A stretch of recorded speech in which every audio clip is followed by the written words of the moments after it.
Good morning. Welcome to standard 8 subject Hindi lesson 5 सवाल बालपन के और जवाब डॉक्टर कलाम के। आपको हमने पहले भी बता दिया पहले की वीडियो में कि डॉक्टर आवाज़ नहीं चाहिए। ऐसा नहीं है कि आपके लायक नहीं है, आपको भी ये सुनना ही है। क्यों आपको नहीं शिक्षा मिल रही है? आपको शिक्षा नहीं मिल रही है इसमें? 7th स्टैंडर्ड आपसे पूछ रही हूँ, आपके लायक नहीं है?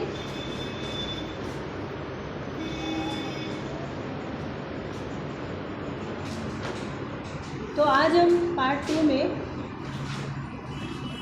कंटिन्यू लेसन पहले एक्सप्लेन करेंगे, उसके बाद आगे की एक्सरसाइज करेंगे। चलिए स्टार्ट करिए आपसे। प्रश्नकर्ता, आपको ऐसा क्यों लगता है कि 2020 तक भारत विकसित राष्ट्र बन जाएगा? डॉक्टर कलाम, भारत की जनसंख्या 1 अरब से अधिक है। इसमें 54 करोड़ लोग 25 वर्ष से कम आयु के हैं।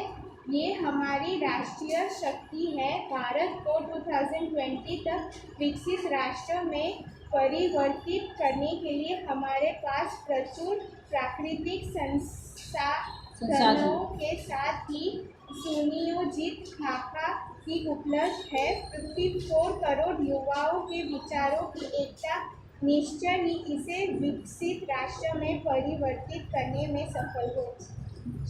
क्या बताया इसमें कि भारत की जनसंख्या बोल रहे 1 अरब से भी अधिक है, जिसमें क्या बोला 54 करोड़ लोग जो है वो 25 वर्ष से कम आयु है। और तो जो 25 वर्ष के कम आयु मैंने क्या बोला वो युवावस्था कहलाएगा। तो युवावस्था की जो सोच होती है ना वो डिफरेंट होती है। तो अगर वो सोच लेकर के सरकार चलती है और उनके इरादों उनकी जानकारियों को इकट्ठा करके सरकार चलना चाहेगी तो वो एक राष्ट्र के प्रति शक्ति आ जाती है, राष्ट्रीय शक्ति है। तो भारत को जो है उनको उनका सपना ये है कि 20 तक एक विकसित राष्ट्र के रूप में परिवर्तित कर दें। के पास हमारे प्रचुर यानी कि अधिक मात्रा में प्राकृतिक संसाधनों, प्राकृतिक चीज़ नेचुरल संसाधनों के साथ सुनियोजित खाका की भी उपलब्ध। खाका मतलब कोई चीज़ का प्रारूप तैयार करना। जैसे आप लोगों को टाइम टेबल मिला है, मंडे से लेकर सैटरडे तक आपको क्या पढ़ना है, कौन से पीरियड में क्या कौन सा सब्जेक्ट लेना है, कौन सा सब्जेक्ट आपको पढ़ना है, इसी को टाइम टेबल को ही खाका बोलते हैं, सूची तैयार करना। ठीक है, तो इसी तरीके से उनके पास एक सुनियोजित खाका भी उपलब्ध है। तो 55 करोड़ लोग जो युवाओं के विचार की एकता निश्चय है। अभी आप लोगों ने उठो इससे पहले वाले लेसन में उठो धरा के अमर सपूतों पढ़ा, उसमें भी क्या बताया कि जो हमारे देश के आने वाले जो फ्यूचर भविष्य वाले जो बच्चे हैं, आपको अपने देश का नया निर्माण करना है। आज़ादी आ गई है, गुलामी से हट गई है, गुलामी की जंजीरों से हमारा देश आज़ाद हो चुका है, आज़ादी के प्रभात को देख रहा है। अब आज़ादी के प्रभात में जो है हमारे देश को नया नव निर्माण करना है। तो यहाँ पे यही बोल रहा है कि 55 करोड़ लोग जो युवा लोग हैं उनके विचारों से जो है अगर वो एक हो गए तो अवश्य निश्चय ही विकसित राष्ट्र के रूप में परिवर्तित होंगे। प्रश्नकर्ता, कई छात्रों के बड़े बड़े लक्ष्य होते हैं पर आर्थिक तथा अन्य समस्याओं के कारण वे इन्हें प्राप्त नहीं कर पाते। वे अपना लक्ष्य आखिर कैसे प्राप्त करें? डॉक्टर कलाम, स्कूल में पढ़ाई में अच्छा प्रदर्शन करने पर छात्रवृत्ति प्राप्त होगी। साथ ही उच्च शिक्षा के लिए बैंकों से स्कॉलरशिप ऋण लेने हेतु पात्रता भी बनेगी। जीवन में ऊंचा लक्ष्य निर्धारित करने पर बाधाएं तो आती ही है। हमें कठोर परिश्रम और उत्कृष्ट कार्यों से इन्हें पराजित करना होगा। विघ्न बाधाओं से व्यक्ति को पराजित नहीं होना चाहिए। यही चीज़ आगे बढ़ो, बहुत बड़ा बता दिया। प्रश्नकर्ता, भारत को विकसित राष्ट्र बनाने में राजनीतिज्ञ की क्या भूमिका होनी चाहिए? डॉक्टर कलाम, जिम्मेदार राजनीतिज्ञ दूरदर्शितापूर्ण नीतियाँ बनाता है। महात्मा गांधी ने निष्ठा के राजनीतिक सिद्धांत को सत्य, अहिंसा तथा निस्वार्थ भावना में डालते हुए ब्रिटिश शासकों के विरुद्ध अपनी लड़ाई छेड़ी थी। वर्तमान राजनीतिज्ञों को अपने कठिन परिश्रम, उत्कृष्टता और पारदर्शी कार्यों से मार्गदर्शन देना होगा। साथ ही गरीबी रेखा से ऊंच रहे लगभग 26 करोड़ भारतीयों के उत्थान के लिए भी कार्य करना होगा। प्रश्नकर्ता, रक्षा की दृष्टि से विजन 2020 का लक्ष्य पाने में महिलाओं की क्या भूमिका हो सकती है? डॉक्टर कलाम, विजन 2020 में रक्षा अनुप्रयोग के क्षेत्र की महत्वपूर्ण प्रौद्योगिकियों के विकास पर विचार किया गया है। राष्ट्रीय सुरक्षा की बात भी विजन 2020 का एक विभिन्न अंग है। असशस्त्र सेनाओं में नियुक्ति के लिए पुरुष और महिला के आधार पर कोई भेदभाव नहीं किया जाता। तीनों सेनाओं में पर्याप्त महिला अधिकारी नियुक्त है। राष्ट्रीय रक्षा क्षमताओं में वृद्धि के लिए महिलाएं उच्च स्तरीय सामरिक सेना बहुगुणक उपकरणों पर कार्य करके भी अपना सहयोग दे सकती है। प्रश्नकर्ता, क्या हम अति विशिष्ट व्यक्तियों के दौरे पर हो रहे अनावश्यक खर्चे कम नहीं कर सकते? डॉक्टर कलाम, तुमने इस मंच पर एक बड़ी सी कुर्सी देखी होगी। वह कुर्सी अब यहाँ पर नहीं है। ठीक ऐसे ही अनुत्पादक चीज़ों पर हो रहे अनावश्यक खर्च भविष्य में नहीं होंगे।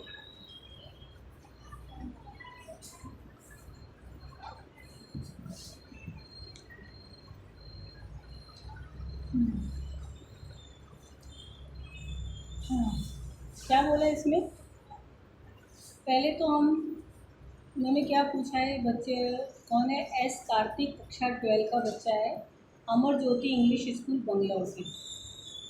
इसने क्या पूछा है कि अगर छात्रों के बहुत बड़े बड़े लक्ष्य हैं लेकिन उनके पेरेंट्स आर्थिक संपन्न नहीं है तो कैसे वो अपनी समस्याओं से जूझ सकते हैं। तो इसके लिए उन्होंने बोला कि आपको स्कूल में अच्छा से अच्छा प्रदर्शन करना है, अच्छी से अच्छी पढ़ाई करनी, तो आपको स्कूल वाला स्कॉलरशिप देता है, छात्रवृत्ति देता है। उस स्कॉलरशिप से आप जो है आगे की पढ़ाई करें। तो ये अच्छा प्रदर्शन करने पर स्कॉलरशिप मिलता है। इसी से उच्च शिक्षा बैंक, और बैंक जो है उच्च शिक्षा के लिए लोन भी देता है ना, एजुकेशन लोन मिलता है ना। आपके बड़े भाई बहन होंगे तो उनको अगर उनको पढ़ाई के लिए पैसे की ज़रूरत हो, एजुकेशन लोन दिया जाता है, हर एक बैंक से मिलता है एजुकेशन लोन। तो ये वो भी मिल सकता है। अगर जीवन में ऊंचा लक्ष्य निर्धारित करने पर बाधाएं आती हैं तो हमें कठोर परिश्रम और उत्कृष्ट कार्यों से पराजित करना। पहली बात तो हमें सपना जो है ना बहुत बड़ा देखना पड़ता, तब हमें वो सब क्या पानी पी लीजिए।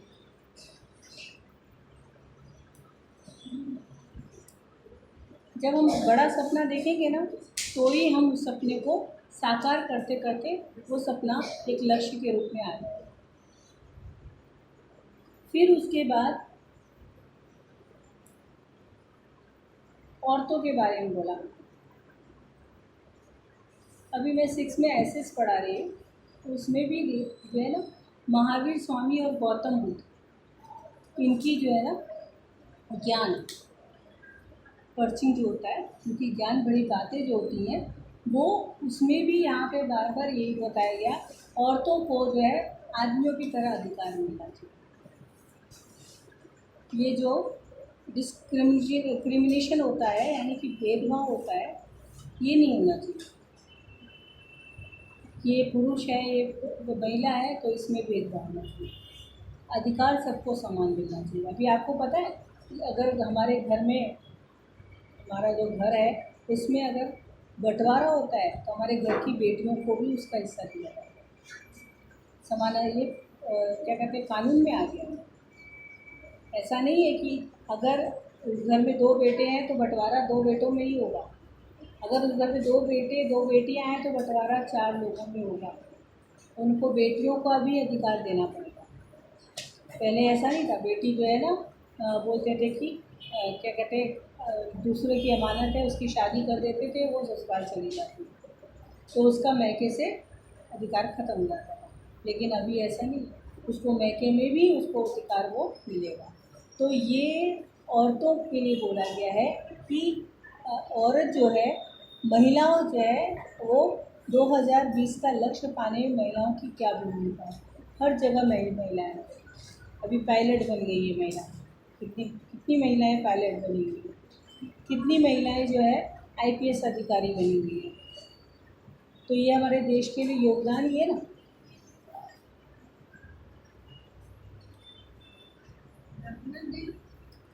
क्या? तो इस तरह से ये लेसन तो कंप्लीट हो गया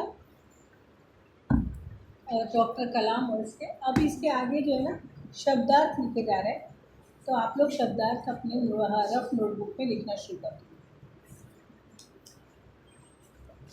पहले ये वाला लिखा, उसके बाद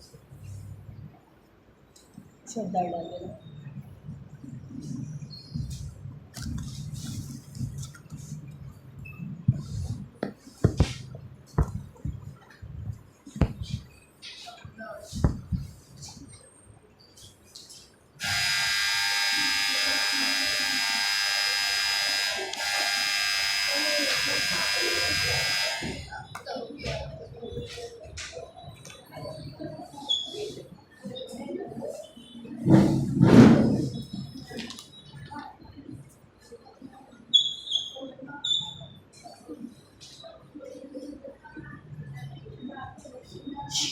मैंने बोला रफ नोटबुक में लिखने के लिए।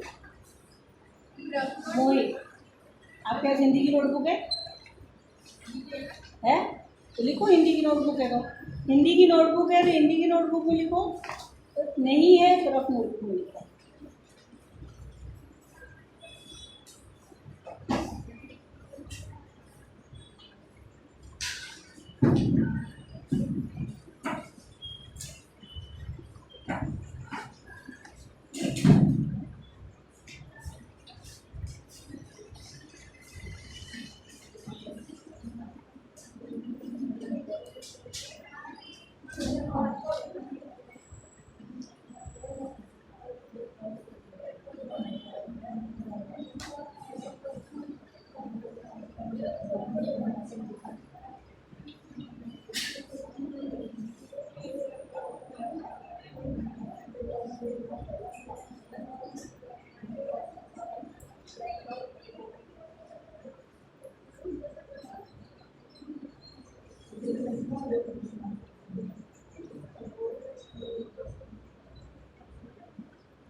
पीछे चले ये सब छोटे छोटे पेन लेकर के जाओ। चलो ये कौन है? मोहित एक मिनट है नहीं तुम जाओ एक मिनट रिश्ता पीछे जाओ सतीश तुम देश पाली मीट पानी करो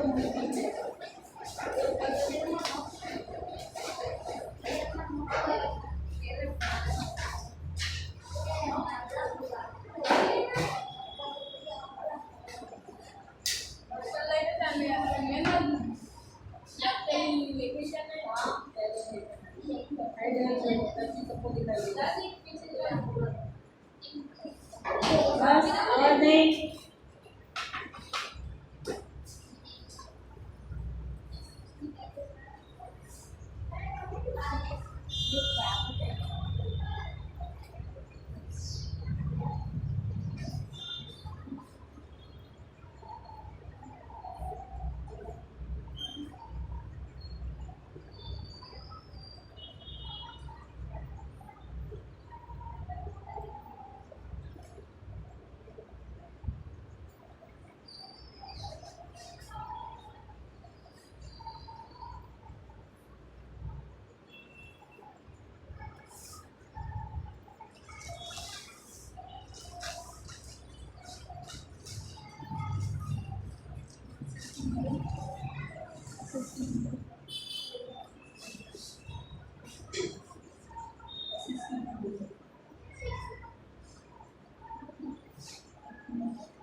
ओके, अभी आगे के